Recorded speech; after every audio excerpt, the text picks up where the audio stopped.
नमस्कार दोस्तों, आज आपको इस चैनल पर मैं स्वागत करता हूं। आज हम एक नए वीडियो के ऊपर हम डिस्कस करेंगे कि आपने शार्क इंडिया का जो ये चैनल आपने देख रखा है, बहुत मज़ा आ रहा होगा। अच्छे अच्छे इन्वेस्टर वहाँ पे बैठे रहते हैं, काफ़ी सारे जो नए खिलाड़ी होते हैं वहाँ पे आते हैं, अपने आइडियाज़ पेश करते हैं। उस हिसाब से अपने आप को वहाँ पे प्रेजेंट करने के बाद वहाँ पे जो शार्क बैठे होते हैं वो अलग अलग तरह की बोलियां लगा करके उनको एक्वायर कर रहे होते हैं, या फिर उसमें कुछ पार्टनरशिप हुए कुछ ले रहे होते हैं, इन्वेस्टमेंट उसमें कुछ डाल रहे होते हैं, कुछ नए फीडबैक दे रहे होते हैं, कुछ नए और भी ज़्यादा इनोवेटिव उसमें इनपुट्स वगैरह डाल रहे होते हैं। तो इस तरह का ये जो सीज़न है बहुत चला है, और इस तरह के जो सीज़न है आगे और भी चलेंगे, क्योंकि आप खुद इसमें गौर करेंगे कि इसमें जितने भी अभी तक के सीज़न हुए हैं सारे सुपरहिट रहे हैं। हाँ, थोड़े बहुत कुछ कुछ लोगों के आने जाने के बाद से इसमें थोड़े बहुत चेंजेस रहे हैं, जैसे अश्नीर ग्रोवर हुए या ओयो के फाउंडर हुए, तो ये अभी आपको हमेशा एक अच्छे प्रॉफिटेबल लेवल पे देखते हुए आपको मिल रहे थे, अच्छा इनपुट दे रहे थे।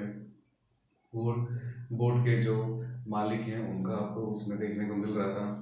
तो इस तरह से आप उसमें लगातार कुछ ना कुछ अच्छे लोगों के साथ में आप उनके आइडियाज़ को जो है यूज़ मतलब उनको देख रहे थे। लेकिन इसी तरह जो इंडिया के जो टॉप शार्क्स हैं, ठीक है, उनके बारे में आज हम बात करेंगे। कौन है वो टॉप शार्क जिसकी वजह से मार्केट में एक अलग ही लेवल का मोनोपोली रहता है और कोई भी इन्हें बाईपास नहीं करता, इवन उन्हें उनका नाम इज्जत से लिया जाता है।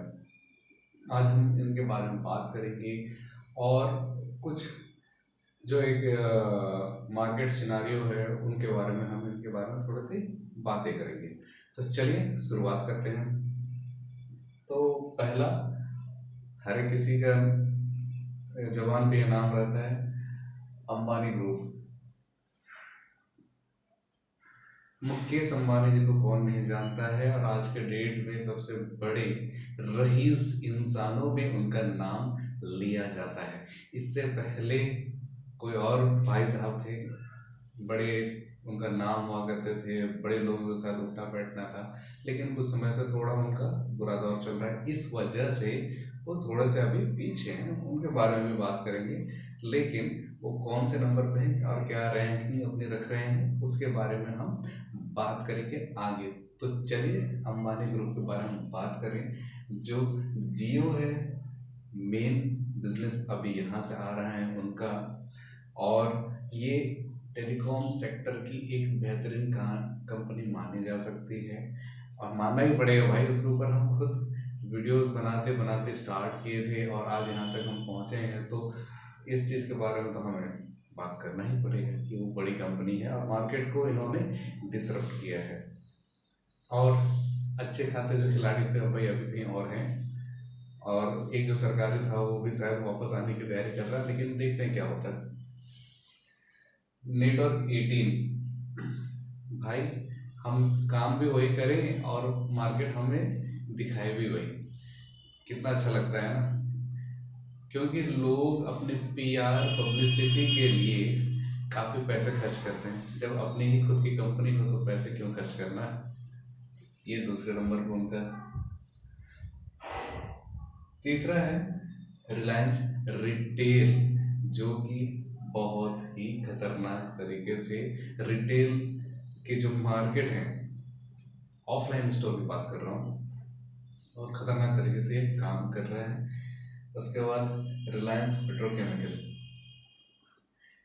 इसमें और भी ज़्यादा एक्सपेंशन होने की बात कही जा रही थी पेट्रोकेमिकल के बारे में। जो अभी रिसेंट एजीएम मीटिंग हुई, 47th एजीएम मीटिंग हुई है, उसमें ये बात कही गई थी। और इस तरह से इस अभी ये जो अंबानी ग्रुप की जो टोटल वैल्यूएशन है ये $245 बिलियन के आसपास है, और जब तक आप शायद ये वीडियो देख रहे होंगे इसमें कुछ इजाफा हो ही चुका होगा, कभी घटेगा नहीं, ठीक है। तो चलिए आगे हम नेक्स्ट बात करते हैं टाटा ग्रुप की।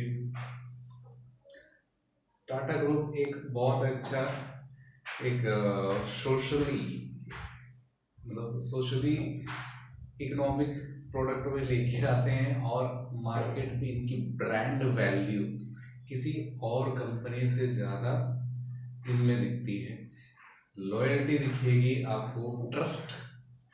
टाटा का मतलब ट्रस्ट, ये लोगों के मन में घर कर चुका है और ये आपको हर एक चीज़ के ऊपर ये बिजनेस करते हुए दिखाई देंगे। तो और फिर हम उसके बारे में बात करेंगे। तो जो पहला उनका मेन बिजनेस है TCS, जहाँ से सबसे ज़्यादा रेवेन्यू इन्होंने जनरेट करी है और आगे भी ये शायद मुझे लगता है कि अच्छा ये मार्केट में उनको टिका कर रखेगा। दूसरा है Tata Motors. Tata Motors commercial और पैसेंजर व्हीकल दोनों बनाती हैं। इस वजह से भी मार्केट में एक इनका अलग ही लेवल का दबदबा है। काफ़ी सारे खिलाड़ी हैं जो कमर्शियल में काम करते हैं या फिर कुछ खिलाड़ी हैं जो पैसेंजर के ऊपर काम करते हैं, लेकिन इनका दोनों में काम चलता है और बहुत अच्छी कंपनी है और फैला हुआ काम है। सिर्फ यहाँ का काम नहीं है, बाहर के भी इन्होंने काम ले रखे हैं। नीचे कमेंट करके हमें बताइए कि कौन सी लग्जरी ब्रांड इनके अंडर आती है जो कि ऑटोमोबाइल में काम करती है, और उनके बारे में भी कुछ स्टोरी आपको पता हो तो नीचे ज़रूर कमेंट करिए, ताकि उसके बारे में हम डिटेल में और एक वीडियो में हम बात करेंगे। और यदि आपको टाइटन के बारे में कुछ पता हो तो आपको ये बात पता होनी चाहिए कि टाटा ग्रुप की ये कंपनी है और टाइटन ग्रुप में हमारे जो बिग बुल कहते हैं, इंडिया के बिग बुल हुआ करते थे, राकेश झुनझुनवाला, टाइटन की ही स्टोरीज बताया करते थे और इसी से ही उन्होंने मार्केट में अपने आप को स्टेबल किया था। इनका एक ब्रांड वैल्यू बना था इस कंपनी का भी और हमारे बिग बुल का भी, क्योंकि बार बार जब कोई नाम किसी के साथ एसोसिएट करता है तो एक ऑटोमेटिक एक मार्केट में हाइप बन जाती है, ब्रांड बन जाती है। तो इस वजह से भी ये कंपनी इम्पोर्टेंट है। अब ये टाटा ग्रुप में काम कर रहे हैं ये कंपनी, और इसमें भी ये टॉप 3 में जो रेवेन्यू जनरेट करके आ रहे हैं, और उसमें भी कोई बिग बुल इन्वेस्टर हो तो समझ जाइए क्या हाल है मार्केट का। फिर तो रॉकेट है भाई, मार्केट में कभी डाउनफॉल नहीं आएगा। उसके बाद है टाटा पावर।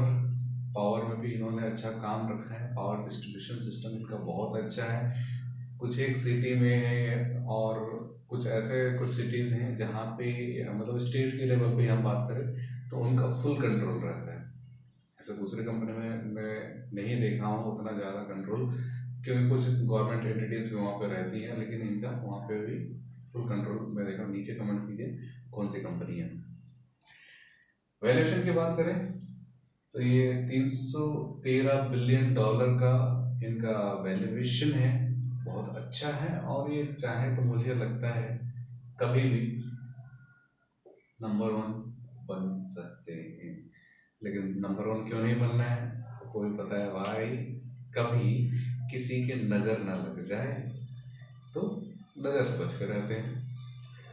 नीचे आप कमेंट कीजिए क्यों बच कर रहते हैं, क्योंकि उसका दूसरा वजह है थोड़ा सा पीछे चले तो जैसा कि हम बात कर रहे हैं कि जब ये नंबर 1 हुआ करते थे तो आज नंबर 3 पे हैं। क्यों है?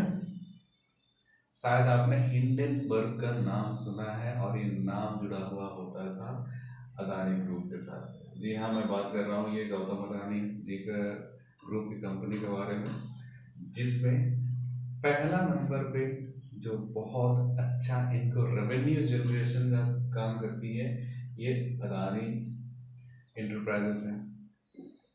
दूसरी कंपनी है अदानी पावर।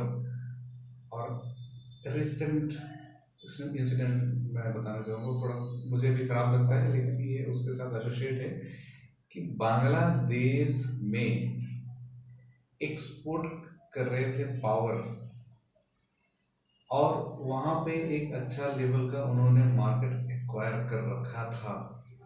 और इनके बातें भी काफ़ी सारी होती हैं कि किसी के साथ कुछ था, और जितने भी कंट्रीज अभी डूबे हैं, मैं उनकी बुरी किस्मत नहीं कहूँगा, लेकिन हो जाता है यार कभी कभी कि इससे पहले वाले भी किसी दूसरी कंट्री में उनका कुछ ऐसा ही था, लेकिन वो कंट्री भी हो गई है और ये कंट्री का भी यही हाल है।